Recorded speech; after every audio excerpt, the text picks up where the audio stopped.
চোদা কথা করে। কতবার বলবো যে সন্ধ্যেবেলা কিছু খাবিনি? পচা কথা করে।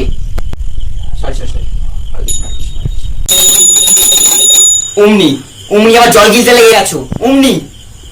হ্যাঁ তোকে যত হলো তুই কি শুধরাবি নি একটুখানি গো? হ্যাঁ বাড়িতে এসব অমঙ্গল অমঙ্গল হলে কে সামলাবে? তুই থুতু গিললি কেন রে পাঠা? তোকে এতবার করে বোঝানো সত্ত্বেও তুই থুতুও ঘিরছিস? ওরে পাঠা তোকে বারবার করে বলছি যে সন্ধ্যা দেওয়ার সময় কিছু খাবিনি খাবিনি খাবিনি, বাড়িতে অমঙ্গল হবে, সেই তুই থুতুও গিলছিস। অমঙ্গলে ছেঁড়া কথা করে একবারে ঘন্টা দিয়ে একবারে কিলি দেবো না, মানে আমি একটু থুতুও ঘিরতে পারবো নি? কতবার বলবো না পাঠা, নো নো নো কিছু গিলবি নি।